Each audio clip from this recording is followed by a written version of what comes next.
Hello everyone! Bumili pala ako ng eyelash firming kit sa Shein or Shin. Murang-mura lang kasi siya kaya ginrab ko na agad. Anyway, let's see kung maganda ba ang resulta. Ito pala yung laman ng kit nila. Same din doon sa nabili ko na firming kit sa ibang online shop. So let's try it. I'm gonna show you how my eyelashes looks like. Ayan, sobrang nipis. Sa sobrang nipis, parang wala na kayong nakikita, right? First thing na ginawa ko, kinuha ko yung lift pad, nilagyan ko siya ng glue. Ayan, saka ko siya idinikit dyan sa ibabaw ng mata ko.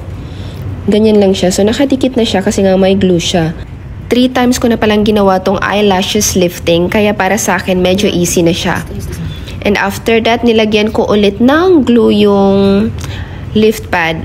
Diyan ko kasi ididikit yung pilik mata ko. Pag okay na, saka ko na siya ibabrush. So, meron siyang comb. Ayan yung comb niya. Binrush ko siya from roots to tip. Dahan-dahan lang. Hanggang sa dumikit siya sa pad.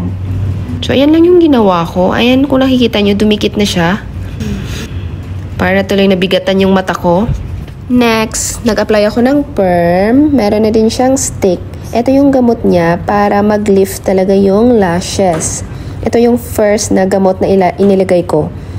Ayan. And nilagyan ko siya ng cling film. Tatakpan ko siya ng cling film for 12 minutes. Lulutuin kasi yung pilik mata. Kaya ganyan. And then, nilagyan ko na din yung sa kabila.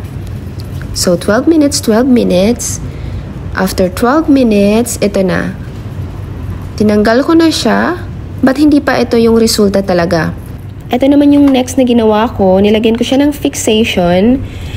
Same pa rin na process. Sa stick, ayan, in-apply ko siya sa pilik mata ko. Ito na yung final na gamot na in-apply ko. Ayan na siya.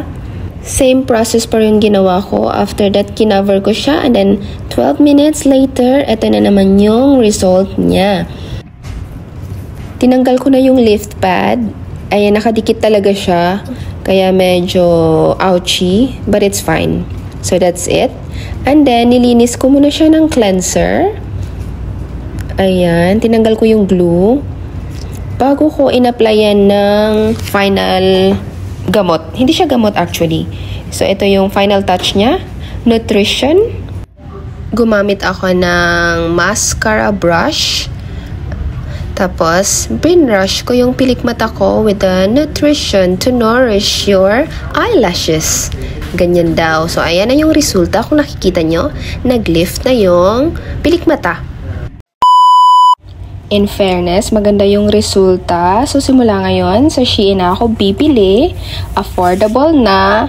And, super duper effective pa. O, diba?